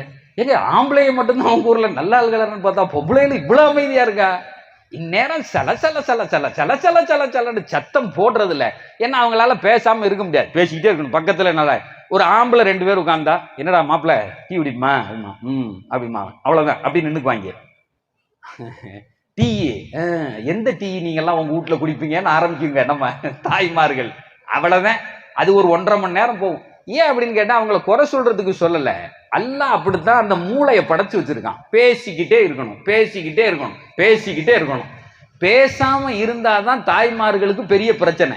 பேசிக்கிட்டே இருக்கணும், ஏதாவது ஒண்ணு சொல்லிக்கிட்டே. ஏன் அப்படி அப்படின்னா, இன்னைக்கு எழுதுனா குழந்தைகளை வளர்க்கறதுக்குன்னே அல்லாஹ் அவங்களுக்கு ஒரு மூளையில பெரிய ஒரு பகுதியை கொடுத்துருக்கான். பேசிக்கிட்டே பேசாட்டி இருக்க முடியாது. நான் கொஞ்ச நாள் துபாயில ஒரு கம்பெனில ஒர்க் பண்ணிக்கிட்டு இருந்தேன். அங்கே நிறைய நண்பர்கள் உண்டு. ஒரு நாள் ஒரு 11:30 மணிக்கு ஒரு நண்பர் ஃபோன் அடிக்கிறார் நைட்டு. அடித்த உடனே, என்னடா இந்த நேரத்தில் அடிக்கிறாரா அப்படின்னு சொல்லிட்டு எடுத்து, என்னங்க அப்படின்னு. ஹஸ்ரத் தூங்கிட்டீங்களா அப்படின்னு கேட்டார். தூங்குறவனை எழுப்பி விட்டு தூங்கிட்டீங்களான்னா என்னடா கேள்வி அப்படின்னேன். தூங்கிட்டு இருக்கவனை எழுப்பி விட்டாச்சு, தூங்கிட்டீங்களான்னா தூங்குறவனை எழுப்பி. இப்போ நிறைய அப்படித்தான் கேட்குறான். சாப்பிட்டுக்கிட்டு இருக்கவன் பக்கத்தில் போய் நின்று. இப்போ இன்னைக்கு விருந்தெல்லாம் வந்து டிசைனாக வந்துட்டாங்க. ஒரு காலத்தில் யாராவது சாப்பிட்றான்னா மரியாதையாக தூரமாக நிற்பான். இப்போ பின்னாடி வந்து நின்றுக்கிட்டு, ஒன்று சாப்பிட்டீங்களா, சாப்பிடுறிய, சாப்பிடு விளங்கு வடிக்கு அப்படின்னா நம்மளால அடுத்த வாய் சாப்பிடவே முடிய மாட்டேங்குது. நம்ம பின்னாடி வந்து கரெக்டா நின்று சாப்பிட்டீங்களா பாய் அப்படிங்கிறான். போதும்டா எந்திரிச்சிடறான்டா, இந்தாடா கையை வேண்டாம் நீ சூப்பிக்கடா என் கைய, நான் எந்திரிச்சு போயிடுறேன்னு சொல்ற அளவுக்கு நம்மளை ஆக்கி போடுறாங்க. அப்ப சாப்பிட்டீங்களா, என்னையா தூங்கிட்டீங்களான்னு கேட்குற அப்படின்னு. இல்ல அப்படின்னாரு. சொல்லுங்க என்ன. இல்ல என் வீட்டுக்கு நீங்க வர முடியுமான்னாரு. 11:30 மணி நைட்டு. நான் கேட்டேன், என்னையா வீட்டுக்கு வரியான்னு கேட்குறேன், என்னையா 11:30 மணிக்குன்னு. இல்லை அஜரத்து எனக்கு கொஞ்சம் பயமா இருக்கு அப்படின்னு. என்ன பிரச்சனையை சொல்லுங்க, மதுரைக்கு போறதுக்கு வழியை கேளியா, மாறி மாறி இப்படி போலாமா அப்படி போலாம், மதுரைக்கு போகணுமானா வழியை கேளு. என்ன பஞ்சாயத்துன்னா அவர் சொல்றாரு, நல்லா தூங்கிக்கிட்டு இருந்தேன், திடீர்னு யாரோ தட்டுற மாதிரி சத்தம் கேட்டுச்சு, எந்திரிச்சு லைட்டை போட்டேன், என் மனைவி பூரா முடியும் விரிச்சு போட்டு நல்ல நாக்க ஒரு மாதிரி நீட்டிட்டு கண்ணை திறந்துக்கிட்டே உட்கார்ந்துருக்கா நைட்டு 11:30 மணிக்கு. அது துபாயில. எனக்கு என்னன்னு புரியல அஜர்த்து. நான் சொன்னேன், அந்த அம்மாக்கு உடம்பு ஏற்கனவே சரியில்லையான்னு கேட்டேன். இல்ல அஜர்த்து, நல்ல பிள்ளைன்னு தான் கட்டி வச்சாங்க, ஆனா லூசை கட்டி வச்சாங்க.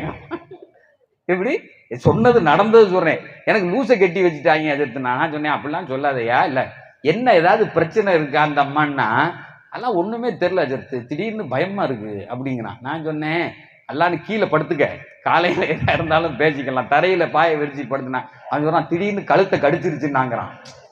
அது பார்வையே அப்படித்தான். இப்ப வெளியே போறதுக்கும் பயப்படுறான். ஏன்னா துபாயில ஏதாவது யாருக்காவது இப்ப அந்த மனைவிக்கு நடந்துச்சுன்னா கேள்வியே கேட்க மாட்டான், புருஷனை பிடிச்சி 8 வருஷம் உள்ள வச்சிருவான், நீ தான் சாவடிச்சேன்னு.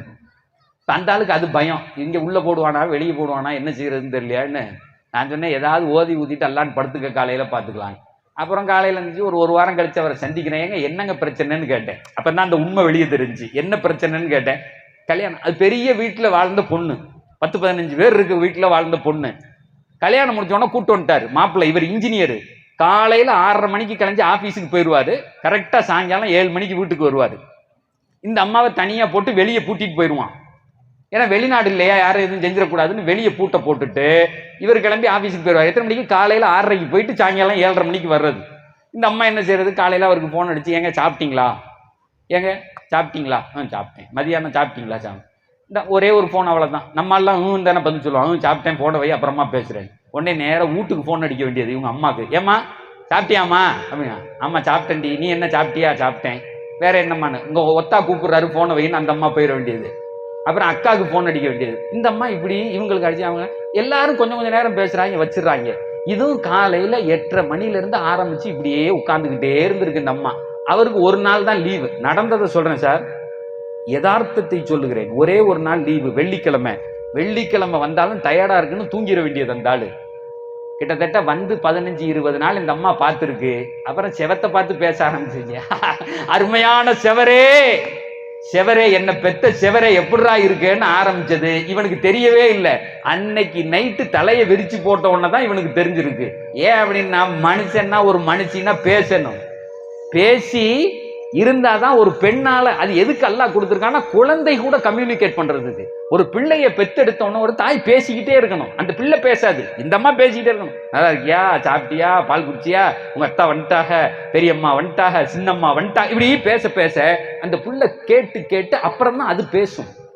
ஆண் என்பவன் வேட்டை சமூகம், அவன் வெளியே போய் வேட்டையாடணும், அங்க புலியை அடிக்கணும், அங்க சிங்கத்தை அடிக்கணும், அங்க போய் உட்காந்து மாப்பிள்ள நல்லா இருக்கியாடா என்ன சாப்பிட்டான்னா அது சாப்பிட்டு போயிடும். எது அந்த புலியும் சிங்கமும் இவனை காலி. அப்ப வாயை மூடிட்டு இருக்கணும், பேசாம ஒரு நாள் முழுக்க அப்படியே உட்கார்ந்து இருக்கணும். ஆனா அம்மாக்கள் அப்படி இல்லை, பேசிக்கிட்டே இருக்கணும். எல்லாம் அப்படி படைச்சு வச்சிருக்கான். ஆனா இன்னைக்கு ஒரு உண்மையை சொல்றேன், ஸ்கூலை விட்டு வந்து செப்பல் அந்த பிள்ளை கலட்டும் போதே சொல்லுவோம், ஏமா இன்னைக்கு எங்க மிஸ் அப்படின்னு ஆரம்பிக்கும். முதல் நாள், 2வது நாள், 3வது நாள் வரையும் கேட்க அந்த அம்மா, ஆரம்பிச்சிட்டியா, நடக்குதா எல்லா வீட்லையும், ஆரம்பிச்சிட்டியாடி, போதும் வாயை மூடு மூடு வாய் வாய் அப்படின்னு அது வாயை திறந்த உடனே பொத்தி விட்டுற வேண்டியது. நீ திரும்ப ஏதாவது உனக்கு வேணும்னு கேட்டா அந்த பிள்ளை பதிலே சொல்லாது. பிள்ளைகளை பேச விடணும் சார், அழகா அந்த பிள்ளைகள் என்ன சொல்லுதோ கொஞ்சம் கேட்கணும், காது கொடுத்து கேட்கணும், என்னதான் அந்த பிள்ளைகள் வருது. இது யாரு பொறுப்பு அப்படின்னா பெண்களின் பொறுப்பு. இன்னைக்கு உங்க குழந்தைகள் பேசுவதை நீங்கள் கேட்டால் நாளை உங்கள் குழந்தைகள் நல்லவர்களாக மாறி போவார்கள். எல்லாத்தையும் உன்கிட்ட வந்து டிஸ்கஸ் பண்ணுவான், இல்லைன்னா ஒரு கட்டத்துல வாயை மூடிக்குவாங்க. நீங்கள் எது வேண்டும் என்று அவர்களிடத்தில் இருந்து நினைக்கிறீர்களோ பேச்சே வராது. அக்ரிமு அவுலாதக்கும், பெருமானார் சொல்லுவார்கள், ஆனர் யுவர் சில்ட்ரன், உங்கள் குழந்தைகளை முதல்ல நீ மதிச்சு பழகு. ஒரு 8வதுல ஒரு 4 மார்க்கு கம்மியா வாங்கிட்டா உடனே சொல்ல வேண்டியது, அந்த வீட்டு பையன் அதை வாங்கி குடி, இந்த வீட்டு புள்ள அதை இதை வாங்கி குடி. யாரு பெத்த பிள்ளைய ரசூலுல்லாஹ் சொன்னாங்க, உதைக்கணும்னாங்க, உதைக்கணும்னாங்க. பிள்ளைகளை நீங்கள் மதியுங்கள், ஆனர் யுவர் சில்ட்ரன், நீங்கள் கொண்டாடுங்கள், உங்கள் பிள்ளைகளை நீங்கள் கொண்டாடுங்கள், தூக்குங்க, முத்தம் போடுங்க. அன்னைக்கு ஒரு வீட்டுக்கு பேர் வைக்க போயிருக்கேன், பார்த்தா ஒருத்தர் வயசானவர் அந்த குழந்தைய வாங்கிட்டு வந்தார். நான் கேட்டேன், அத்தா இல்லையான்னு. இவர் தாங்க பிள்ளையோட அத்தான்னாரு. அவர்கிட்ட கொடுங்க பிள்ளைன்னா, அவர் தூக்க மாட்டாருங்க.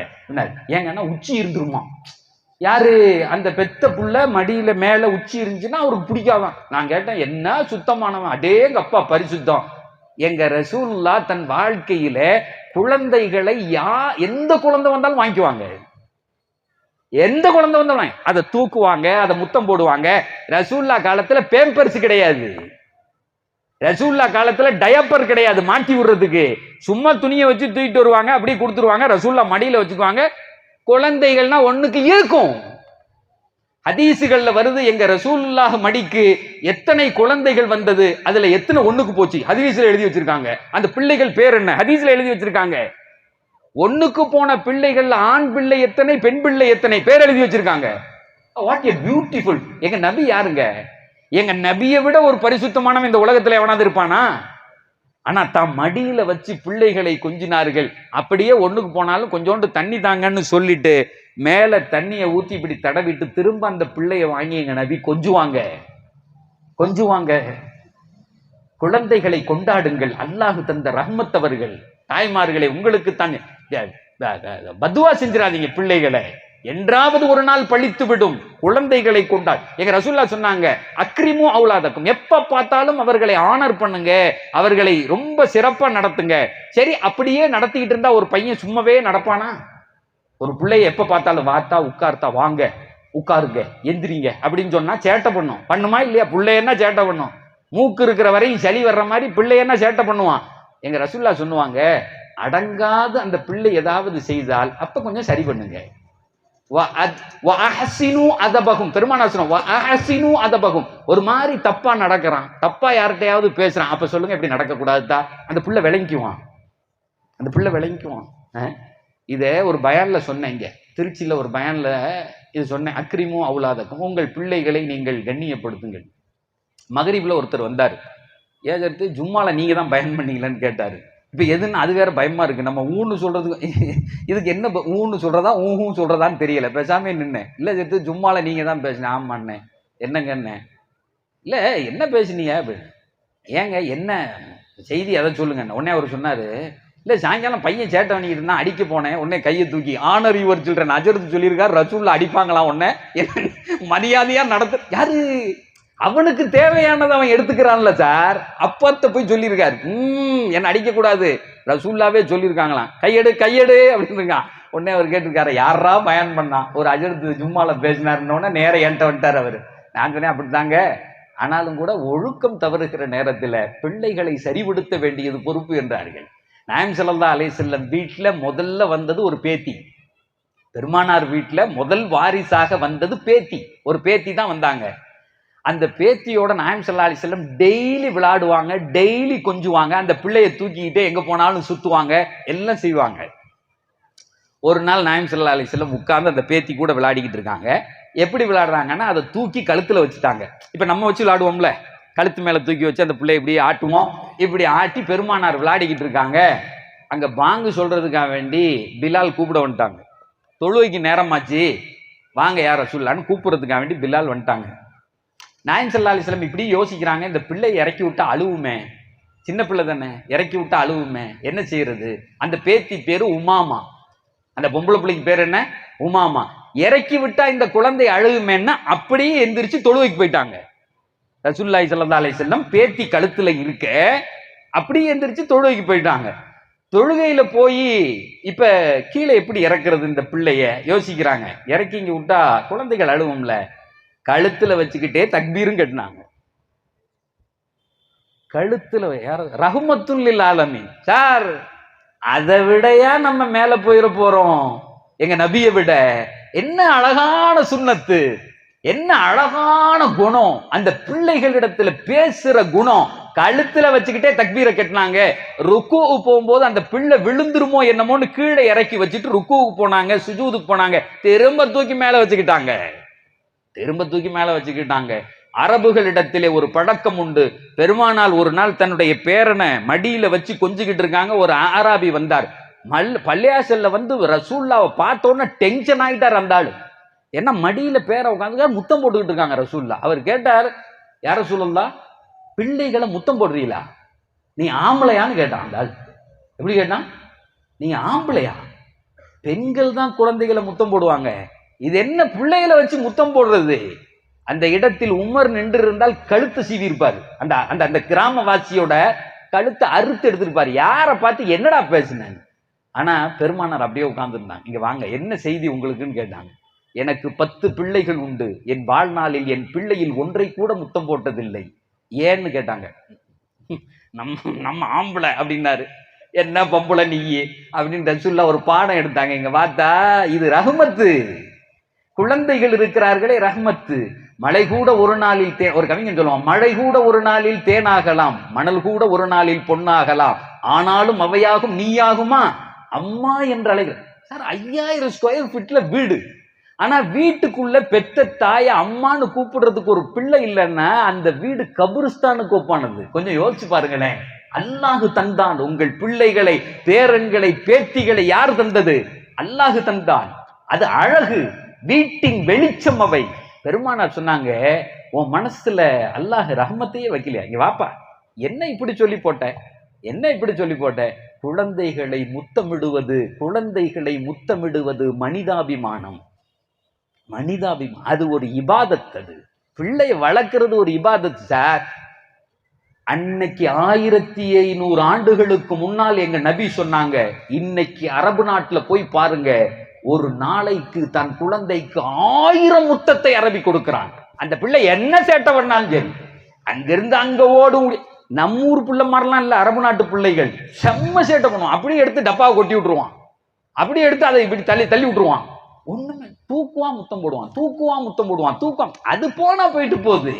பொருட்கள் உடைந்தால் வாங்கி கொள்ளலாம், பொருட்கள் கொட்டினால் அடுத்து வாங்கலாம். என் பிள்ளையே, ஒரு நாள் ஒரு சூப்பர் மார்க்கெட்ல போய் துபாயில நின்றுகிட்டு இருக்கேன். எல்லாரும் சூப்பர் மார்க்கெட்டுன்னா தெரியும்ல, எவ்வளவு பெருசு இருக்காங்க, பெருசு மால். திடீர்னு ஒரு லைட் உடைஞ்சு விழுகிற மாதிரி சத்தம் கேட்குது. உள்ள சத்துன்னு விழுந்து தெரிக்குது கண்ணாடி. எல்லாருமே என்ன அமைதியான அந்த சூழல்ல எல்லாரும் பாக்குறாங்க. பார்த்தா தான் தெரியுது, ஒரு இடத்துல இருந்த லைட்டு கீழே விழுந்துருச்சு. ஒரு பையன் அங்கிருந்து ஓடுறான். அப்படின்னா என்ன நடந்திருக்கும்? இந்த பையன் தள்ளி விட்டான், அவ்வளவுதான். எல்லாருக்கும் தெரிஞ்சது. நேரம் அந்த பையனை பிடிக்கிறதுக்கு பின்னாடியே அந்த வரிசையில் நின்று இருந்த வேலைக்காரன் அந்த சூப்பர் மார்க்கெட்ல உள்ள பின்னாடியே ஓடிறான். ஏன்னா தள்ளி விட்டு அந்த பையன் ஓடுறான், யாருன்னு தெரியணும்ல. இவனை காலி பண்ணிடுவான் சூப்பர் மார்க்கெட்காரன். அங்கே தானே நின்ன, ஏன் அவன் தள்ளினான்னு வேகமா முடியும். அந்த பையன் நேர போய் அவங்க அத்தாவை கட்டி பிடிச்சிக்கிட்டான். இப்போ என்னடா விழுந்துருச்சுன்னு பார்த்தா பக்கத்துல தான் அடுத்த ரோல. இப்படி போய் பார்க்குறேன், அந்த பையன் அத்தாவை கட்டி பிடிச்சி நிற்கிறான். வேலைக்காரன் வர்றான். வந்த உடனே என்ன நடக்கும்? சரி, என்ன இப்போ இந்தியாவா இருந்தா என்ன நடக்கும்? பையனை சுழுக்கு எடுத்துருவான், அப்ப தூக்கி போட்டு மிதிப்பான். அதனாலதான் இங்க உள்ள பிள்ளைகள்லாம் நல்லா தெரிஞ்சு வச்சிருக்காங்க. என்ன அப்படின்னு சொன்னா, ஏதாவது வாங்கணும்னா 4 பேர் வந்து நம்ம வீட்டுல இருக்கும்போது தான் கேட்பான், அத்தா இதை வாங்கி கொடுமா. இல்லைன்னா ரோட்ல நம்ம எங்கேயாவது போகும்போது, அத்தா இதை வாங்கி கொடுக்காட்டியா நான் அழுவேம்மா. பக்கத்துல உள்ள சொல்லுவான், ஏதோ நம்ம வாங்கியே கொடுக்கா. ஏயா ஒரு இதை வாங்கி தான் கொடுத்தா என்ன, எது நம்ம அந்த பயலுக்கு இன்னைக்கு நம்ம சூத்திரத்தை தெரிஞ்சு வச்சிருக்கான். அந்த ஆளுடைய வீக் இதுல தான்டான்னு அந்த பயலை கெட்டி பிடிச்சிக்கிட்டான். அந்த அத்தா வந்து கெட்டி பிடிச்சிட்டு நிக்கிறான். அந்த அரபிக்கு அவ்வளவு பெரிய கோவம் வந்துருச்சு. அந்த வேலை கடைக்காரனை அப்படியே சட்டையை பிடிச்சிட்டான்.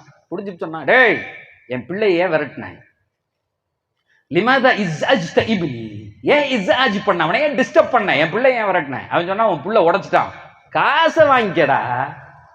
பெத்த அப்பன்னு சொல்றான், காசை வாங்கிக்க. நீ மிரட்டினதுல என் பிள்ளைக்கு ஏதாவது ஆயிடுச்சுன்னா காசை அந்த இது என்னடா உடஞ்சி, அதை கொண்டாடா பிள்ளை, அதை நான் கேட்டு போறேன். உடனே தான் பிள்ளையை தூக்கினா 4 முத்தம். நான் சொல்றது விளங்குத, நம்மளும் அடிச்சு 4 பேரை கூப்பிட்டு அடிக்க சொல்லுவான். நம்ம ஊர்லலாம் இங்க வாடா கூட நல்ல அடிய போடியா இவனை அப்படி சொல்ற ஊரு இது. இது எதுக்கு சொல்றேன்னா, ஒரு நாள் ஏர்போர்ட்ல இந்தியா வர்றதுக்காக வேண்டி நின்றுகிட்டு இருக்கேன். இந்த பசங்க என்ன செய்யறாங்கன்னா, ஏர்போர்ட்ல விளையாடிக்கிட்டு இருக்கான். எப்படி விளையாடுறான், சறுக்கி விளையாடுறான். துபாய் ஏர்போர்ட் எப்படி இருக்குன்னு உங்களுக்கு தெரியும், தண்ணி மாதிரி இருக்கும் அந்த இது. அங்க இருந்து ஒரு பையன் ஓடியாந்து சறுக்குறான், இங்கிருந்து சர்ன்னு சறுக்கிட்டு போய் அங்க உள்ள செவத்துல மோதுறான். அப்புறம் அங்கிருந்து வந்து குதிச்சு அந்த உட்கார்ற அந்த சேர் மேல சோஃபால ஒரு குதிச்சு அங்கிட்டு ஓடுறான். இப்படியே ஒரு 10 பேர் விளையாடிக்கிட்டு இருக்கான். யதார்த்தமா நான் உள்ள பிளைட்டுக்கு உள்ள போறதுக்கு நிக்கிறேன். எனக்கு முன்னாடி உள்ளவர் சொல்றாரு, என்ன இந்த பயல்கள்லாம் இப்படி இருக்காங்க, இவே ஒருவே கேட்க மாட்டான் போல்க, இந்த ஊர்ல வித்தியாசமான ஊரா இருக்க, யாராவது நிக்கிறவனாலும் சேட்டை என்னடா சேட்டை பண்றேன்னு கேட்க மாட்டேங்கிறானே அப்படின்னு சொல்றாரு. அவர் யாருன்னு நான் பார்க்கல, எனக்கு ஒரு ஆளுக்கு முன்னாடி நிக்கிறாரு. உடனே நான் சொன்னேன், அப்படிலாம் இந்த ஊர்ல கேட்க முடியாதுங்கன்னு. எப்படி அடுத்த வீட்டு பிள்ளைய விளையாடுறத போய் ஏன் விளையாடுறேன்லாம் கேட்க முடியாதுங்க, சொந்த பிள்ளைய கூட கேட்க முடியாதுங்கன்னு. ஏன் கேட்க முடியாதுன்னா அதுக்கு ஒரு ஹிஸ்டரி இருக்கு.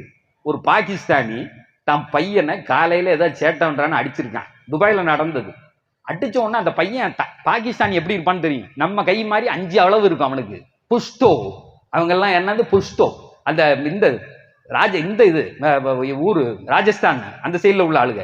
அடிச்ச அடியில அந்த பையன் வீட்டுல இருந்து வேகமா வெளியே உடையாந்துருக்கான். கத்திட்டு அத்தா அடிச்சுட்டாருன்னு சொல்லிட்டு, இன்னும் மேற அப்பா மார்த்தேன்னு வெளியே வந்தோடனே போலீஸ் வேணும் கரெக்டா வந்துருக்கு. வந்தோடனே இந்த பையன் வெளியே ஓடியாந்தாலும் போலீஸ் நிப்பாட்டி பையன் அழுதுட்டு வரவன் பார்த்து என்னடா அப்படின்னு கேட்டிருக்கான்.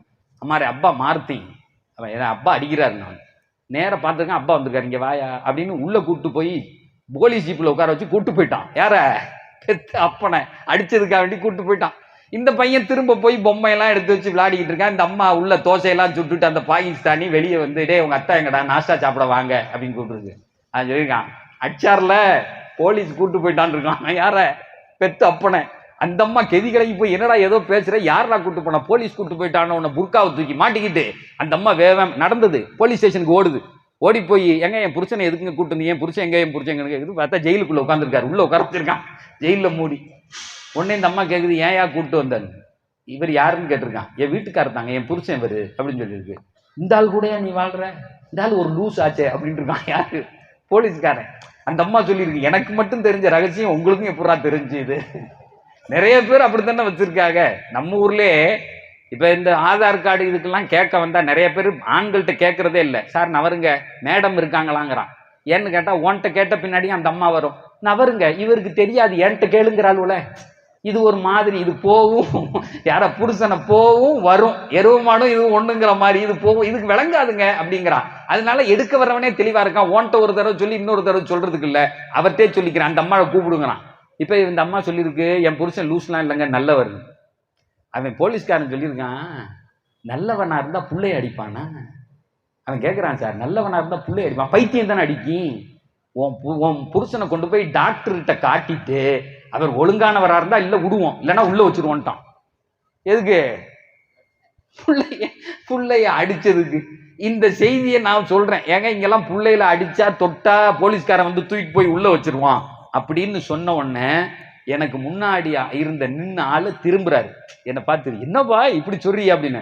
அப்பதான் பாக்குறேன், அந்த ஆள் இந்த பட்டிமன்றம்லாம் நடத்துவார்ல லியோனி, இந்த திண்டுக்கல் லியோனி, அவர் தான் முன்னாடி நின்றுகிட்டு இருக்காரு. நான் அது வரையும் கவனிக்கல, யதார்த்தமா பேசிட்டு, என்ன பாய் சொன்ன அப்படின்னு இப்படி திரும்பி பார்த்துட்டு சொன்னாரு, இந்த சட்டம்லாம் நம்ம நாட்டுல இல்லையே பாய், எங்க அப்பெல்லாம் 365 நாள் உள்ளதான் இருந்திருப்பான்.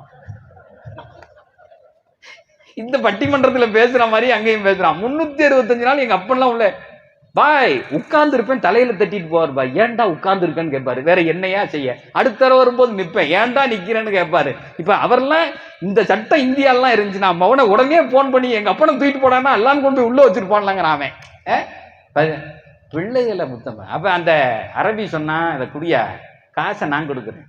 1500 ஆண்டுகளுக்கு முன்னே உங்கள் பிள்ளைகளை கொஞ்சுங்கள் என்ற ஒரு வார்த்தை எங்கள் பெருமானார் சொன்னார். என்ன அழகா சொல்றாங்க தெரியுமா? மன்கான லஹு சபியுன், ஒரு ஹதீஸ்ல வருது, ஃபல்யதசாபா லஹு, எந்த வீட்டில் குழந்தைகள் இருக்கிறதோ அந்த வீட்டில் இருக்கிற அத்தாவும் அம்மாவும் பெரியத்தாவும் சித்தப்பாவும் மாமாவும் சித்தியும் கொஞ்ச நேரம் குழந்தைகளாக மாறுங்கள். நாங்க சந்ததிகளை அப்படி வளர்க்கறதெல்லாம் இல்லை சார், நீங்க மாத்தணும். சூரத்துல் கஹ்ஃப்ல 3 செய்திகளை பற்றி அல்லாஹ் சொல்றான். ஒரு எத்தீமான ஒரு பையனுடைய செவரை மூசா அலைஹிஸ்ஸலாம் நிப்பாட்டி வச்சாங்க. அந்த ஊர்ல போய் சோறு கேட்டாங்க, தரல. போய் வேலையை செஞ்சு செவத்தை நிமித்தி நிப்பாட்டி வைக்கிறாங்க. நிப்பாட்டி வச்ச உடனே அவர் கேட்டார், இந்த செவத்தை ஏங்க நிப்பாட்டி வைக்கிறீங்க, சோரே தரல இந்த பயலுக, இது எதுக்கியா உனக்கு வேலைன்னு மூசா அலைஹிஸ்ஸலாம் அந்த ஹிதர் அலைஹிஸ்ஸலாத்திட்ட கேட்ட வரலாறு வரும். அதுக்கு பதில் சொல்லும் போது ஹிதர் அலைஹிஸ்ஸலாம் சொல்லுவாங்க, வகான அபூஹுமா சாலிஹா, வகான அபூஹுமா சாலிஹா, இந்த பையனுடைய பெற்றோர்கள் இருக்கிறார்களே நல்லவர்களாக இருந்தார்கள். அதுக்கு விளக்கம் எழுதுகிற பெருமக்கள் கீழே எழுதுவாங்க, அவங்கத்தான் நல்லவரா இல்ல, அவங்க 7வது தலைமுறையில அவங்க தாத்தாவோட தாத்தாவோட தாத்தாவோட தாத்தா 7வது தலைமுறையில ஒரு நல்லவர் இருந்தார், அல்லாஹ்வுக்கு பிரியமான ஒரு வழி இருந்தார். அந்த 7 தலைமுறையாக அந்த சொத்தை அல்லாஹ் பாதுகாத்து கொண்டு வந்தான். நல்லா யோசிச்சு பாருங்க, 7 தலைமுறை அவருக்கான அந்த சொத்துகள் பாதுகாக்கப்பட்டு அந்த பிள்ளைக்கு அதுக்கப்புறம் வரையும் போகுது. இன்னைக்கு நாம் அனுபவித்துக் கொண்டிருக்கக்கூடிய எல்லா நலவுக்கும் நம்முடைய முன்னோர்கள் காரணம், நம்முடைய பெத்தவங்க காரணம், நம்முடைய தாத்தாக்கள் காரணம். அவங்க செஞ்ச அந்த துவாக்கள் அல்லாஹ் நம்மளை இப்படி வைத்திருக்கிறார். கொஞ்சம் யோசிச்சு பாருங்க, நம்மளோடு படித்தவர்கள் எங்க இருக்கான்? காணா போயிட்டான். நிறைய பேர் வேற எங்கெங்கே இருக்கான். ஆனால் இன்றைக்கு எல்லா வசதிகளோடும் நாம் இருக்கிறோம் என்று சொன்னால் நம்முடைய மூதாதையர்கள், நம்ம ஊருக்கு வந்தவங்க, நமக்காக வேண்டி பிரார்த்தனை புரிந்தவர்கள், அந்த பிரார்த்தனையை அல்லாஹ் ஏற்றுக்கொண்டு சுக வாழ்க்கையை தந்திருக்கிறான். கார்ல போறோம், பெரிய வீடு வச்சிருக்கோம், இதுக்கு பின்னாடிலாம் நம்ம அறிவல்ல. இன்னமா துர்ஸகூன லிதுஅஃபாஇக்கும், பெருமானார் சொல்லுவார்கள், உங்களுக்கு வருகிற ரிஸ்க் எல்லாம் உங்கள் வீட்டில் இருக்கிற வயோதிகர்களை, தாடி நரைத்தவர்களை அல்லது சிறு குழந்தைகளின் முகத்தை பார்த்து அல்லாஹ் உங்களுக்கு போடுகிற பிச்சை என்று சொன்னார்கள். என் அறிவல்ல, என் திறமை அல்ல. என்ன உன் திறமைன்னா ஒன்ன மாதிரி இன்னும் திறமை இருக்கான, அவன்லாம் காணா போயிட்டானா, எப்படி போனா? நீ எப்படி இப்படி சுகபோகமாக வாழுகிறாய்? சகோதரர்களே, யோசிக்க வேண்டும். அல்லாஹ்வினுடைய கிருபையினால், அவர்களுடைய துவாக்களினால் அல்லாஹ் நம்மளை வாழ வைக்கிறான். நாமும் நம் பிள்ளைகளுக்கு துவா செய்யணும். எப்படி துவா செய்யணும்? எங்க பிள்ளைகளுக்கு நலவு வரணும்னா என்ன துவா செய்யணும்? கடைசியாக ஒரு விஷயத்தை உங்களுக்கு சொல்லித்தரலாம்னு நினைக்கிறேன். நீங்கள் ஒரு துவாவை செய்தால் உங்கள் பிள்ளைகள் எது சரியான படிப்பென்று தேர்ந்தெடுப்பார்களே, இதான் எனக்கு தெரியல. இன்னைக்கு படிச்சுட்டு நிறைய பிள்ளை இருக்கான், வேலைக்கு போக முடியல. நிறைய வீடுகள்ல இந்த இன்ஜினியரிங் படிச்சிருக்கான், வீட்டிலே இருக்கான். அவங்க அத்தா டெய்லி பார்க்குறாரு, ஏன்டா வேலைக்கு போவோம்ல அப்படிங்கிறான். போவோம்ல, பேசாமல் இருக்கான். என்னடா இவன் இப்படி இருக்கான்? படிக்கிறதுக்கு என்ன படிக்கிறதுன்னு தெரியல. அன்னைக்கு ஒரு ஊருக்கு போயிருந்தேன். 10th படிக்கிற பசங்க, +2 படிக்கிற பசங்களுக்கு ஒரு செமினார் மாதிரி வச்சிருந்தாங்க. மொதல் பையனை எழுப்பி கேட்டா, எத்தா நீ என்னடா படிக்க விரும்புற அப்படின்னு. அவன் எந்திரிச்சு சொன்னா, டாக்டர் ஆகணும்னா. அதுக்கு நீட் எழுதணும் மேடா அப்படின்னு கேட்டேன். அதுக்கு என்ன செய்யறது, அது அன்னைக்கு பார்த்துக்குவான்ட்டான் நீட்டுக்கு. அடுத்தவனை கேட்டேன், இன்ஜினியரிங் படிக்கணும்னா. 3வது கேட்டேன், அவன் IAS ஆகணும்னா. 4வது பையலை எழுப்பி கேட்டு, நீ என்னடா படிக்கணும்னு, தெரிலங்க அப்படின்னா. அதுக்கு தான் கொண்டு வந்து உட்கார வச்சிருக்காங்க. அந்த பையன் சொன்னா தெரிலங்கன்னா, நான் சொன்னேன் இந்த 4வது பையன் சொன்னதான் கரெக்ட் ஆன்சர். நம்ம என்ன செய்ய போறதுன்னு நமக்கு தெரியாது. நீட் எழுதி பாஸ் பண்ணி நம்ம அதுக்கு போறோமா இல்லை. அதுக்கு ஒரு செய்தியை ரசூலுல்லாஹ் சொல்லி தந்தாங்க. உங்கள் பிள்ளைகளுக்காக வேண்டி நீங்கள் இதை செய்தால் உங்கள் பிள்ளைகள் எங்கே போக வேண்டும் என்று வழிகாட்டப்படுவீர்களே, அது உங்களுக்கு வேணுமான்னு கேட்டிருக்காங்க. அதை இப்ப சொல்லட்டுமா? இல்ல, அடுத்த பயான்ல இன்னொரு தடவை என்ன பரமத்தி வேலூருக்கு கூப்பிட்டு இன்ஷா அல்லாஹ் அப்படி வரும்போது நான் என்ன செய்வேன், அந்த செய்தியை சொல்றேன். அன்னைக்கு இங்க கேட்டுங்க. என்ன இருக்குங்க? ஆமா, இப்ப சொல்லி என்ன செய்ய? ஏன் இல்ல, வேணும்னா தான் கொடுக்க முடியும். இப்ப சாப்பாடே வேணுமான்னு கேட்பான். இல்ல அப்படின்னா போயிடுவான். நிறைய விருந்துல ஒரு தடவை சோறு வச்சுட்டு போயிட்டான்னா எட்டி எட்டி பாக்குறான், இவன் எப்படா வருவான்னு. அவன் வந்துட்டு போனதுக்கு பின்னாடி அது சாப்பிட்டு முடிச்சோடனே சால்ரா ஊத்துற வருவான். அப்படித்தானே விருந்தில் நடக்குது. வேணுமா சொல்லிடலாமா? எல்லா ஊருக்கு போனாலும் நான் கேட்டுக்கிறது, வேணும்னா கொடுக்கறது இல்லைன்னா. ஒரு ஊருக்கு அப்படிதான் போனேன். உங்க பிள்ளைகள் ஆக்சிடென்ட் ஆகாம இருக்கணும்னா ஒரு துவா இருக்கு அப்படின்னு சொன்னேன். அதை சொல்லட்டுமா அப்படின்னு கேட்டேன். பக்கத்துல ஒரு அஜத்து சொல்லாதீங்க அப்படின்னாரே. அந்த ஊர் இமாம் என்ன இவருக்கு இவ்வளவு கோவம் அப்படின்னு சொல்லிட்டு, உங்க ஹசரத் வேண்டாம் என்று சொல்வதனால் நிறுத்திக் கொள்கிறேன்னு ஊருக்கு கிளம்பி வந்துட்டேன் கார் எடுத்துக்கிட்டு. 2வது நாள் போன் அடிக்கிறாரு. அடிச்சு, ஹஜரத் ஊருக்கு போயிட்டீங்களா திருச்சிக்குன்னாரு. நான் கேட்டேன், அன்னைக்கு மதியானமே வந்துட்டேனே, 2 நாள் கழிச்சு போன் அடிக்கிறீங்களன்னு. 2 நாள் வரையுமா ஏன் திருச்சி வருவான்னு? இல்ல சும்மா கேட்டேன், அந்த துவா அப்படின்னாரு. அதான் சொல்லக்கூடாதுன்னு சொல்லிட்டு இல்ல சொல்ல மாட்டேன் அப்படின்னு போன வச்சுட்டேன். அடுத்த 2 நாள் கழிச்சு போன் அடிச்சாரு. போன் அடிச்சு, ஹஜரத் அந்த துவாவை கொஞ்சம் சொல்லுங்களேன். அதெல்லாம் சொல்ல முடியாதுங்க, போன வைங்க வச்சுட்டேன். 3வது நாள் போன் அடிச்சாரு. போன் இவர் துவாக்கு தானே அடிக்கிறாரு தெரியும்ல. துவாவா அப்படின்னேன். இல்ல ஹஜரத் அப்படின்னாரு. திருச்சியில இருக்கீங்களா அப்படின்னு. ஆமா. எதுக்குங்க கேட்குறீங்க? இல்லை நான் கிளம்பி வந்துடுறேன்னாரு. நான் கேட்டேன் எதுக்குயான்னு கேட்டேன். ஒரே பொண்டாட்டி கூட சண்டை சேர்த்து டெய்லி பொம்பளையில வந்து அந்த ஆள் ஆக்சிடென்ட் ஆகாம இருக்கணும்னு சொன்னான்ல. அப்ப என் பிள்ளையெல்லாம் ஆக்சிடென்ட் ஆகணும்னு உன் புருஷனுக்கு ஆசை. யார்கிட்ட? இவர் பொண்டாட்டிட்ட. இவர் பொண்டாட்டி பார்த்துருக்கு. ஏயா டெய்லி 10 பொம்பளை தெருல இழுத்து விட்டியா? திருச்சி போய் துவாவோட வந்தா வரணும், இல்லைன்னா உனக்கு பாத்தியா ஓதிட்டு வந்துருச்சு அந்த அம்மா. அந்த ஆள் நேரம் சுபுல பள்ளியாசல்ல படுத்து கிடந்துட்டீங்க. நான் சொன்னேன், சொல்றையா எழுதிக்க, ஏயா வேண்டான்னு. சகோதரர்களே, எங்க ரசூல்லா சொன்னாங்க, நீங்கள் ஒரு வார்த்தையை சொன்னால் உங்கள் பிள்ளைகள் என்ன படிக்க வேண்டும் என்று உங்களுக்கு வழிகாட்டப்படுமே. நமக்கான வழிகாட்டுதல். உங்க பிள்ளை எந்த வேலைக்கு போவாங்கிறதுக்கு அதை ஓதனோன்னா உன் பிள்ளை வேலைக்கு போவான்ல அடுத்த மாசமே படிச்சு முடிச்ச உடனே. அது வேணுமா? ரசூல்லா சொன்னாங்க, ரப்பனா ஆத்தினா மில்லதுன்க ரஹ்மத்தன் வஹய்யி லனா மின் அம்ரினா ரஷதா. இவ்வளவுதான் வார்த்தை. உங்க ஹஜரத்திட்ட கேட்டீங்கன்னா அந்த நம்பர் சொல்லி உங்களுக்கு வாட்ஸ்அப்ல அனுப்பி விடுவாங்க. படிக்க வேண்டிய பிள்ளைகள் இருந்தால், வேலைக்கு போக வேண்டிய பிள்ளைகள் இருந்தால் எழுதி வைத்துக் கொள்ளுங்கள். 1500 ஆண்டுகளாக இந்த சமூகம் இந்த துவாவை கொண்டு தங்களுடைய பிள்ளைகளை ஷேப் பண்ணியிருக்கான். இன்ஜினியர் படிச்சுட்டு 10 வருஷமா வேலை இல்லை சொல்ல மாட்டான். படிச்சு முடிச்சு அடுத்த நாள் உன் பிள்ளை வேலைக்கு போயிடுவான். அந்த பிள்ளைக்கு என்ன தேவையோ அதை மிகச்சரியாக காட்டுகிற அறிவை அல்லாஹ் உங்களுக்கு தருவான். இந்த வார்த்தையை நீங்கள் மீண்டும் மீண்டும் சொன்னால் குடும்பத்தில் சந்தோஷம் நிலவும். உங்களுடைய சந்ததிகளை சிறந்த சந்ததிகளாக உங்களால் உருவாக்க முடியும். இதற்கு பெரும் முயற்சி எடுத்து இவ்வளவு பெரிய கூட்டத்தை கூட்டு வச்சிருக்கக்கூடிய நம்முடைய நாமக்கல் கரூர் மாவட்ட ஜமாத்துல் உலமா அவர்களுக்கும், அதே போன்று இந்த ஹசரத் ஷகன்ஷா அவுலியா அவர்களுடைய நிர்வாக தர்காவினுடைய நிர்வாக கமிட்டி, அந்த நல்லவர்களுடைய துவாக்கள் என்றைக்கும் நமக்கு தேவை. அதே போன்று வேலூர் இஸ்லாமிய இளைஞர் நற்பணி மன்றம் அவர்களுக்கும் இந்த நேரத்திலே என்னுடைய மனதார்ந்த நன்றி. ஏங்க இவ்வளவு பெரிய கூட்டம் எப்படிங்க எப்படி அமைதியா? எனக்கே ஆச்சரியமா இருக்குங்க. அப்படி எங்க அஜர்த்து 12 வருஷமா இப்படிதான் உட்கார்ந்துருக்காங்க.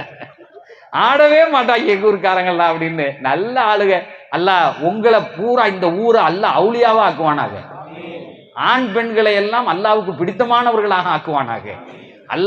அல்லாஹ்வினுடைய தூதர் பெயர் சொல்லப்படுகிற போதெல்லாம் இப்படி அமைதியாக இருக்கிறார்களே, அல்லாஹ் உங்களை பார்த்து பெருமைப்படுகிற நாளைக்கு அந்த நபிமார்களோடு அமர்ந்திருந்து சொர்க்கத்தில் வாழுகிற பாக்கியத்தை அல்லாஹ் உங்கள் வழியாக உங்களுக்கும் உலக முஸ்லிம்களுக்கும் அல்லாஹ் தந்தருள் புரிய வேண்டும் என்று கேட்டுக்கொண்டு என்னை அழைத்து இங்கே பேச வைத்த இந்த நிர்வாகத்திற்கு மனதார்ந்த நன்றியை சொல்லி, சொன்ன விஷயங்களை மனதில் ஏந்திக் கொள்ளுங்கள்.